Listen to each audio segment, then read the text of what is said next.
todos nosotros, cuando estamos cómodos, cuando estamos con buena salud, cuando estamos tal cual, bueno, pues la vida transcurre, discurre y fluye. Pero llega un momento en el que aparece algo que perturba nuestra vida, una tormenta. Puede ser de salud, puede ser un desengaño, puede ser una pérdida económica, puede ser mil cosas. Aparece una tormenta en nuestra vida. Y aquí entra un patrón reactivo típico del ser humano. Pero no del Homo sapiens sapiens, sino del Homo demens. De eso que decía el príncipe Gautama Siddhartha, Sakyamuni Buda, que teníamos perturbado. De eso que hablaba Lao Tzu, que no funcionaba bien en la mente. ¿Qué ocurre? Pues que emprendemos un proceso de enfrentamiento a eso que nos pasa. Nos enfadamos, nos ponemos de los nervios, empezamos a encogernos, a empequeñecernos, notamos como el estómago se hace un nudo, nos duele la cabeza, mil cosas. Esto es lo que el profesor Hans Selye, de origen húngaro, llamaba la fase de resistencia. Es decir, o te irritas, eres un desgraciado por lo que me has hecho, es que o huyes o te haces chiquitín, te quedas bloqueado. Y el profesor Hans Selye decía que esto, con el tiempo, te podía llegar a hacer enfermar. Para que os hagáis una idea de la intuición y finura científica del profesor Selye, hoy la Universidad de Harvard, que es la pionera en el mundo en estos estudios, pionera y la que más experiencia tiene en el mundo, ha demostrado que entre el 60 y el 90%, fijaros la cifra, 60-90% de las consultas a médicos generales en el mundo occidentalizado tienen que ver con estar viviendo aquí. Curioso que en 6 años de carrera, la carrera la hice en España, aunque luego la convalidación la hice en Estados Unidos, los 6 años de carrera nadie me dijo que la tensión emocional podía generar enfermedad. 60-90%. Y en base a este tema, otro de los grandes científicos empezó a estudiar qué ocurría en el cerebro. Entonces, 3 estructuras, olvidaros del cerebelo, que es el que está atrás, 3 estructuras que son muy importantes. La primera es la corteza prefrontal. La corteza prefrontal es la que nos permite ser eficientes en la vida. Cuando tú eres fino tomando decisiones, cuando estás entendiendo las cosas con profundidad, cuando aprendes cosas nuevas, casi, no con todo el esfuerzo que normalmente algo nuevo lleva, sino que notas que vas fluyendo, es que la corteza prefrontal funciona excepcionalmente bien. Pero la corteza prefrontal está afectada fundamentalmente por esta estructura llamada amígdala, que nada tiene que ver con estas, que es un núcleo, bueno, es un grupo de núcleos en el lóbulo temporal, está a la altura de las orejas, de tal manera que cuando la amígdala se activa, que es nuestro detector de peligro, acordaros, estoy plácidamente, pum pum, aparece la tormenta, cuando yo la tormenta la vivo como una amenaza y me resisto a ella, luchando, yéndome para atrás o haciéndome pequeñito, cuando la amígdala se activa de esa manera, bloquea la corteza prefrontal de tal manera que ni me entero de lo que tengo que hacer, ni puedo encontrar nuevos caminos para hacer frente al desafío, ni puedo aprender cosas nuevas. En el mundo VUCA, volátil, incierto, complejo y ambiguo actual, en el que todos estamos, y que muchas personas están viviendo como una amenaza, es normal que haya caído la productividad, haya caído la creatividad y se estén dañando las relaciones interpersonales. ¿Qué se hace desde la medicina? Ansiolíticos y antidepresivos para neutralizar la amígdala. No digo que en algunos casos no estén indicados, pero ¿y si hubiera un sistema más natural para neutralizar la amígdala? Y luego otra estructura aquí que tiene forma de cabito de mar, que se llama hipocampo, y el hipocampo es uno de los grandes reguladores de la amígdala. Si el hipocampo baja de tamaño, la amígdala es más activa, es decir, nuestro detector de peligro salta antes. Por ejemplo, ¿qué tal estás? ¿Por qué? ¿Entendéis? Ha saltado demasiado. Probablemente porque el hipocampo está pequeño. Os voy a dar dos cosas importantes. El hipocampo aumenta de tamaño con el mindfulness. Esto lo ha demostrado la doctora Lazar, que trabaja también en Harvard, en el Hospital General de Massachusetts. El hipocampo aumenta de tamaño con el mindfulness. Y también con el ejercicio físico. Las personas que hacen ejercicio físico normalmente toleran mucho mejor ciertos embates de la vida, notan que están más tranquilos. ¿Por qué? Porque su amígdala está más controlada por el hipocampo. Cuando una persona está súper tensa, súper estresada y no encuentra sus espacios de calma, esos espacios de silencio, baja el tamaño físico del hipocampo porque mueren neuronas y la amígdala se enloquece, entonces se vuelve una persona más reactiva. La belleza del mindfulness actuando sobre el hipocampo, como ha demostrado la doctora Lazar en el Mass General, es que al engrosar el tamaño, al haber más neuronas, porque aquí sí se forman más neuronas, al haber más conexiones, es más difícil que las tormentas de la vida, que a todos nos sacuden en un momento u otro de mayor o menor intensidad, te desequilibren, te enajenen, te saquen del eje. ¿Qué es lo que pasa? ¿Qué es lo que descubrieron sobre todo Buda y Lao Tzu? Descubrieron que la mente está enferma. Y como la mente está enferma, se impone al mundo real. El mundo real es uno, pero yo construyo un mundo mental que se superpone al mundo real y lo bloquea. Os pondré un ejemplo, porque si no esto es un poco raro. Hace 500 años el mundo ¿cómo era? ¿Plano o redondo? Alguien que es muy así dice, yo igual. Igual. Vamos, ¿quién piensa en todas las salas que hay? Que levante la mano quien piense que hace 500 años el mundo era plano. Muy bien. Que levante la mano quien piensa que el mundo era redondo. Muy bien. Vamos a ver. Es que todos tenéis razón. El mundo era redondo, siempre lo ha sido. Desde hace 10.000 millones de años, la Tierra es redonda. No tiene forma de huevo. No es un plato, es redonda. Pero vivíamos como si fuera redonda. No, vivíamos como si fuera plana. El mundo real era redondo, el mundo mental era plano. ¿Cuál se impone? El mundo mental. Nadie, salvo Colón, se atrevió a cruzar aquello que era el límite. Y entonces, el que descubrió que el límite era el comienzo. Eso es exactamente lo que nos pasa. Entonces, en lugar de pensarlo en la tierra plana, imaginaros cuando tú te miras en el espejo y no te gustas. Y dices, es que estás viendo tierra plana. Lo siento, tú eres mucho más que lo que ves. O cuando ves damas a tu marido, y dices, vaya tripa. Estás viendo tierra plana. Tu marido es mucho más que eso. O cuando ves a tu mujer y dices, que llevo ya tanto tiempo con ella, está viendo tierra plana. Hay algo mucho más profundo. O cuando miras al mundo, es que todo es lo mismo, tierra plana, hay un mundo redondo.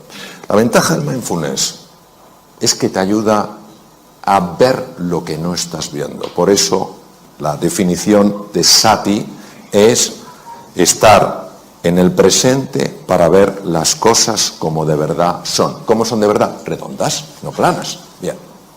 Este es otro de mis maestros, Judson Brewer, que además toca maravillosamente el violín, y ha descubierto una cosa fascinante.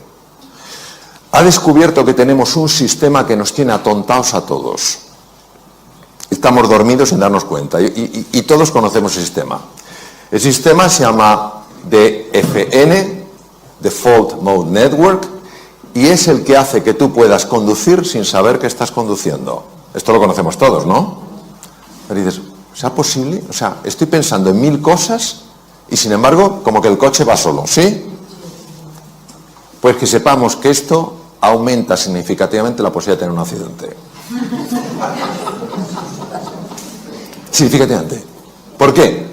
Porque ¿dónde no estás? En el presente. ¿Dónde estás?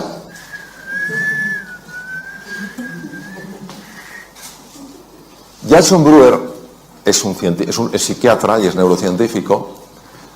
Estudiando con electroencefalografía y con resonancia funcional magnética, ha observado que hay un circuito que es el que hace que vayamos en piloto automático. Pero no solo vamos en piloto automático conduciendo, estamos en piloto automático cuando estamos hablando con otro. Estamos hablando con una persona, estamos con piloto automático, porque no estamos ahí.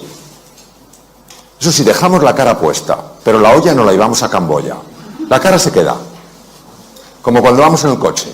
La cara está, las manos también, pero tú no estás. Y él se ha dado cuenta que con la práctica del mindfulness es espectacular su trabajo, Con la práctica del mindfulness se consigue reducir la intensidad de este circuito y activar otro circuito que es el más importante para ver las cosas como son y para tomar las decisiones que a ti te ayudan para salir adelante, para mejorar tu productividad, para ser más creativo, para ganar más dinero, para ser más cariñoso con los demás. Es sorprendente porque hace 2500 años estos científicos de la mente lo intuyeron. Hoy la ciencia lo muestra. Es lo único que hace, no lo descubre, lo muestra. Desvela lo que estaba velado. ¿Qué pasa con el mindfulness? Que en el mindfulness tú al principio te ves aquí, crees que no hay nada especial, parece que es solo cerrar los ojos, y entonces poco a poco, conforme vas practicando, empiezas a ver cosas que antes no veías, ni siquiera podías predecir desde aquí. Por eso, cuando una persona, le comentaste a Santiago, dice, yo lo que quiero es mejorar mi salud, yo lo que quiero tal cual, está generando una tensión que impide que veas esto. Tú estás andando esto porque quieres conocerte mejor, porque quieres comprenderte más. Y a base de hacer eso, tú vas descubriendo cosas que antes no veías. Otra de las cosas fascinantes que se ha visto con electroencefalografía es que cuando una persona está estresada, los dos lados del cerebro están enfrentados. No se hablan entre sí, no se quieren. El lado izquierdo, lo comentabas tú, Santiago, el hemisferio izquierdo es un hemisferio, es el de la conciencia ordinaria, es el que te permite estructurar, hacer categorías, utilizar el lenguaje, es el que te permite manejar el tiempo mental, pasado, presente y futuro. El hemisferio derecho es el que está en contacto fundamentalmente con el cuerpo, es la entrada al inconsciente, es un presente continuo, es una sensación de presente eterno y es donde están los grandes recursos del ser humano. Pero nosotros no podríamos funcionar solo con el hemisferio derecho. De hecho, hay una mujer de Harvard que tuvo una hemorragia en el lado izquierdo, se desbloqueó el lado derecho y ella no quería salir de esa sensación, porque era tal paz, tal serenidad, tal calma, pero finalmente pidió ayuda como pudo porque ya estaba perdiendo la capacidad de poder ver los números, porque depende del hemisferio izquierdo. Tardó 8 años en recuperarse de aquella, fue una rotura, una malformación arteriovenosa al hemisferio izquierdo. Escribió un libro conmovedor sobre su experiencia increíble, habiendo vivido algo sorprendente.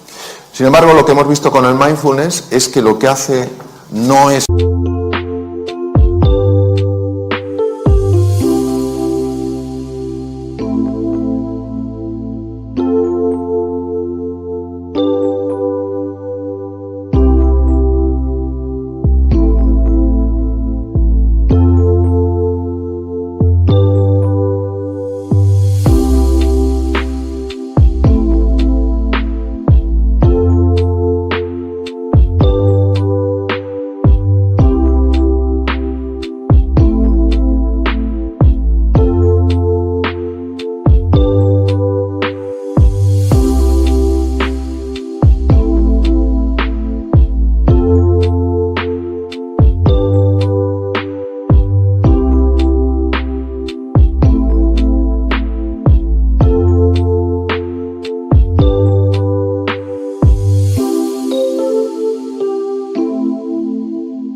bloquear el lado izquierdo, si es verdad que activa especialmente el hemisferio derecho, sobre todo los lóbulos, los lóbulos frontales, pero lo que hemos visto es que favorece el diálogo.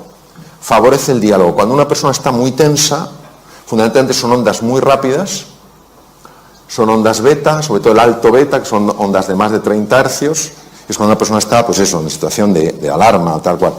Conforme tú vas sosegándote, cuando vas tranquilizándote, las ondas se van enlenteciendo, se van convirtiendo en ondas alfa mucho más propias del hemisferio derecho, que empiezan también a envolver al hemisferio izquierdo. Se consigue pasar a un patrón, ondas teta, donde la creatividad se dispara, los fenómenos de sanación del cuerpo son mucho más intensos, tanto a nivel físico como mental. De hecho, se utiliza para sanar heridas de personas que algo les ocurrió en la infancia y que no saben lo que es, porque algo en nuestro interior tiene la capacidad de sanar, ya lo decía Hipócrates hace 2500 años, y ya el ritmo delta es un ritmo muy difícil de conseguir sin quedarte dormido, porque solo muy pocas personas lo hacen. Y los monjes muy entrenados, como mi querido amigo y maestro Mathieu Ricard, consiguen algo que se llama gamma, que muy poca gente en el mundo lo puede hacer, que es un tipo de onda que no se conocía que se pudiera producir. Y son personas que están absolutamente en el presente y absolutamente en calma. Y son personas que transmiten algo brutal. Bien. No voy a contar el concepto ontológico que hablabas. Ontología es la ciencia del ser, que es una parte de la metafísica. La metafísica se divide en ontología y teodicea. Entonces, sí voy a hablar de qué hacen los pensamientos. Los pensamientos son como olas en el mar.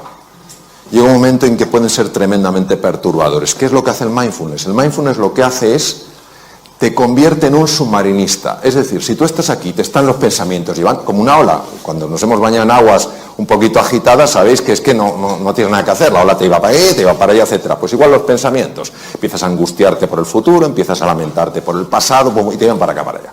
Entonces, lo que hace el mindfulness es, no luches con los pensamientos. Pero fijaros, por eso cuando dicen, no, es que el mindfulness lo que hace es que la mente no produce pensamientos. ¡Qué tontería! La mente dualista sigue produciendo olas y tú no te enfrentas a la ola. No, yo no tendría que tener este pensamiento, yo tendría que... No, tú lo que haces es, te metes bajo el agua. ¿Qué hacemos cuando estamos en la playa, cuando estamos nadando y viene una cojola? ¿Hay alguien que diga, ¿a qué no puedes conmigo? No, ese grado de estupidez no existe. ¿Qué hacemos todos? Nos zambullimos porque la ola pasa por encima. Por lo que hace el mindfulness, te zambulle, te mete dentro. Entonces observar que cuando estás un poquito más abajo y miras hacia arriba, claro que ves los pensamientos, claro que ves las olas, pero ya no te arrastran. Ya estás en estado de meditación, ya estás en estado de profundización. Y por eso, como el mundo mental genera tanta distorsión, al estar aquí, empiezas a notar una recuperación, una revitalización que no se puede experimentar arriba. Conforme tú vas entrando, va cambiando el patrón de ondas alfa, ondas teta, ondas delta. Llega un momento en el que empiezas a tocar, y lo digo por experiencia, el fondo del mar. Y cuando tocas el fondo del mar, esto no se puede describir, o sea, se puede describir, pero es algo de...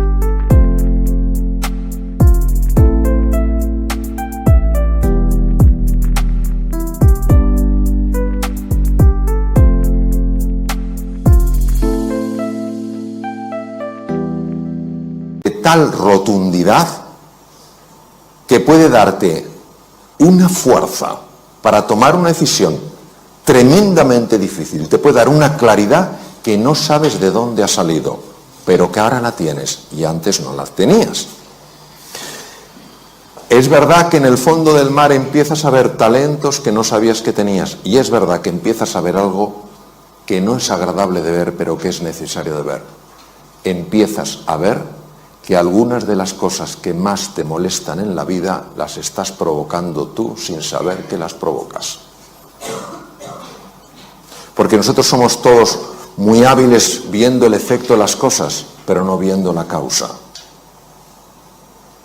¿Me entendéis a que sí? Cuando tú lo ves, ¿es una mala o una buena noticia? ¿Qué me decís? José, tú que eres un jurista de primer nivel mundial, ¿el desconocimiento de la ley te exime de su cumplimiento? No. Me decías, pero una pregunta más compleja. Me miro diciendo, más de mi nivel es lo que doy, José. Bien, pues lo mismo. Que tú no sepas que estás causando eso no evita que sigas experimentando los efectos de eso.